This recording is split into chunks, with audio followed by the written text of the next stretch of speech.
உங்கள் இல்லங்களில் வந்து உங்கள் உள்ளங்களை உயிர்ப்பிப்பது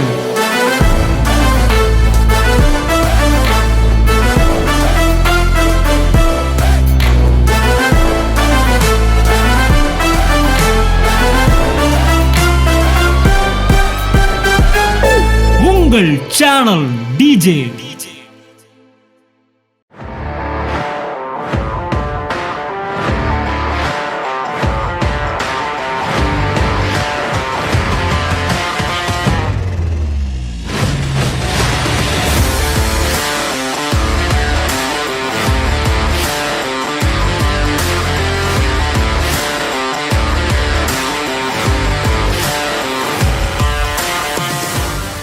பிரைஸ் தி லார்ட்.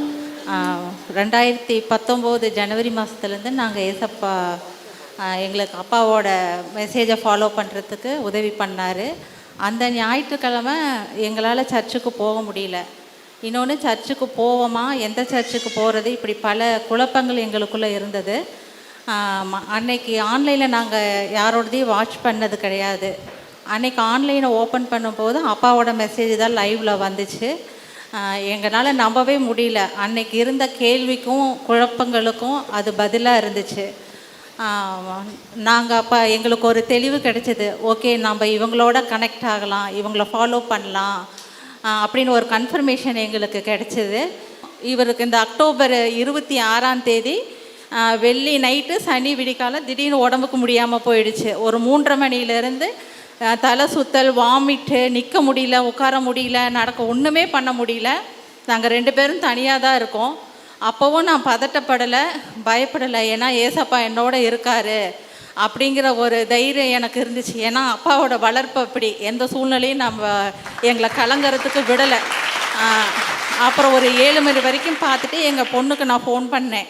இந்த மாதிரி ரொம்ப அப்பாவுக்கு முடியல, நான் ஆட்டோவில் கூப்பிட்டு போகிறேன்னப்போ இல்லை நாங்களே வரோன்னு சொல்லி சொன்னால்.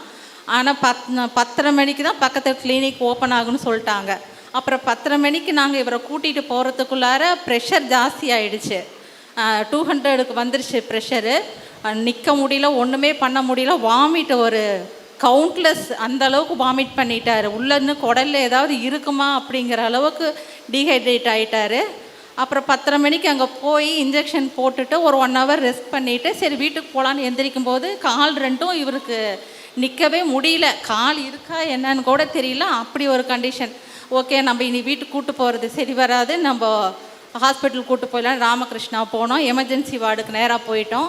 அங்கே டியூட்டி டாக்டர் பார்த்துட்டு ஸ்ட்ரோக் மாதிரி இருக்குது அப்படின்னோடனே எங்களுக்கு பயங்கர ஷாக் ஆகிடுச்சு. ஏன்னா நாங்கள் அந்தளவுக்கு சீரியஸாக எதிர்பார்க்கல.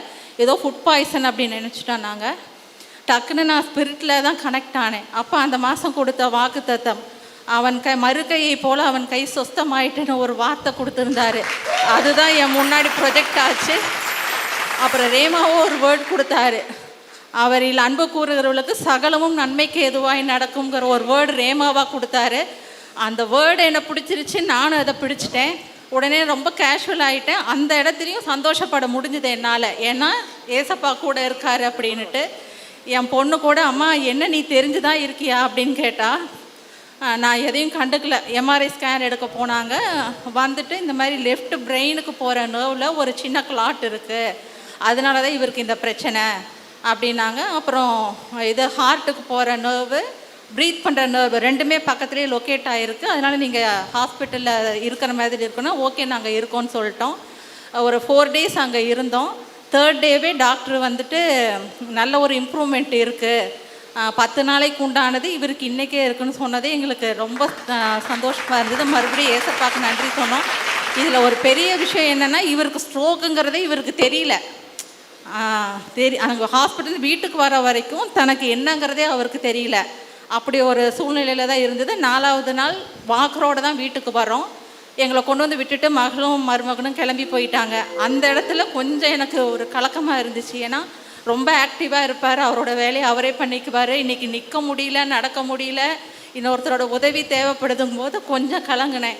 ஆனால் ஏசப்பாக்கிட்ட 2 அலையாளத்தை வச்சேன் நான். அப்போ அடுத்த தடவை டாக்டரை பார்க்கும்போது நடந்து போகணும். இன்னொன்று, இந்த 1 மாதம் முடிகிறதுக்குள்ளே 2 வீலர் எடுத்துடணும். அவர் இந்த ஒரு 2 அடையாளத்தை தான் நான் கேட்டிருந்தேன். அதே மாதிரி பார்த்திங்கன்னா 8 நாள் ஆச்சு. உட்காந்து பேசிகிட்டு இருக்கோம். போன வாரம் இந்நேரம்லாம் இவ்வளோ கஷ்டமாக இருக்குதுன்னு பேசிகிட்டு இருக்கோம். பேசிட்டு நான் கிச்சனுக்கு போயிட்டு வர்றதுக்குள்ளார நான் நடந்துட்டேங்கிறாங்க. என்னால் நம்பவே முடியல. என்ன சொல்கிறீங்க, உண்மையை தான் சொல்கிறீங்களான்னா உடனே நடந்து காமிச்சார். அது உடனே நான் பொண்ணுக்கிட்ட ஷேர் பண்ணேன். அது ரொம்ப சந்தோஷமாக இருந்துச்சு. அப்புறம் அதேமாதிரி ஹாஸ்பிட்டலுக்கு நடந்து போயிட்டு வந்தாங்க. 15th டே பார்த்தீங்கன்னா வீட்டை விட்டு வெளியே வருவோம் மாதிரி இருந்த சூழ்நிலையில் 15th டே இங்கே சர்ச்சுக்கு நாங்கள் வந்துட்டோம். அதே மாதிரி ஒரு மாதம் முடிகிறதுக்குள்ளாரே 2 வீலரையும் எடுத்துட்டாங்க. இப்போ அவங்க 1 மந்த் முடிகிறதுக்குள்ளே இதெல்லாம் நடந்தது. ஏன்னா ஸ்ட்ரோக்குனா எப்போ சரியாகும் எப்படி சரியாகும்னு நமக்கு தெரியாது. எப்போ வேணால் அது குணமாகாமையும் போகலாம். சொல்கிறாங்க அது எப்படி இருந்தாலும் ஒரு வித்தியாசத்தை காமிச்சு கொடுக்கும். அவர் நடக்கும்போது நிற்கும்போது கண்டிப்பாக ஒரு வித்தியாசம் தெரியும்னு சொன்னாங்க. ஆனால் அவர்கிட்ட அப்படி எந்த வித்தியாசத்தையும் பார்க்கல. இந்த கண்ணு குட்டி ஆயிடுச்சு, இந்த வாய் ஒரு பக்கம் இதாகிடுச்சு, இந்த கை இந்த கால் இப்படி தான் அந்த பிரச்சனை இருந்தது. ஆனால் இன்றைக்கி ஒரு சுகத்தோடு இன்றைக்கி நிற்கிறாரு. இன்றைக்கி நாங்கள் ஒரு மனநலம் பாதிக்காமல் எங்காவது ஊரை விட்டே கண்காணாமல் போயிடலாம் அப்படிங்கிற சூழ்நிலையில் இல்லாமல் இன்றைக்கி நாங்கள் ஜீவனோடு நிற்கிறோன்னா ஏசப்பா வார்த்தை அப்பா மூலமாக எங்களுக்கு கிடைச்சதுனால தான் நாங்கள் இன்றைக்கி இந்த இடத்துல ஜீவனோடு நிற்கிறோம். இது உண்மை. அது எங்களை பார்க்குறவங்க யாருமே அதை நம்ப மாட்டாங்க. எங்கள் பிரச்சனை அப்பாவுக்கு தெரியும், ஏசப்பாவுக்கு தெரியும். என்னை பெற்ற அப்பாவுக்கு கூட எங்கள் பிரச்சனை தெரியாது. நான் என் பேரில் 50-60 லட்சம் இருக்குன்னு தான் சொல்லி வச்சுருக்கேன். ஆனால் இன்றைக்கி ஒரு பைசா கிடையாது. ஆனால் உலகத்திலேயே ஒரு ஐஸ்வர்யவான ஒரு சந்தோஷமான அதை எங்கள் 2 பேரும் ஏசப்பா வச்சுருக்காரு. அதே மாதிரி ராஜ்யத்தின் கலாச்சாரத்தை கற்றுக் கொடுத்து தேவ புத்திரர்கள் எங்களிடத்திலிருந்து வெளிப்படும் வகையில் எங்களை வழிநடத்துகிற ஆவிக்குரிய அப்பாவுக்கு என்னோட நன்றியை சொல்லிக்கிறேன்.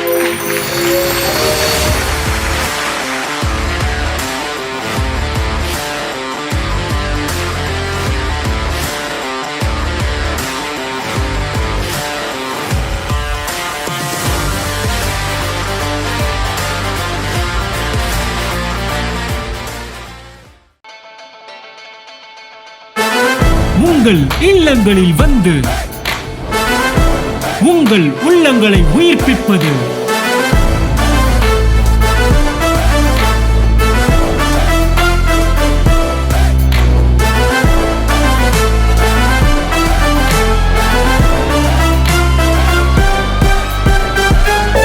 உங்கள் சேனல் டிஜே.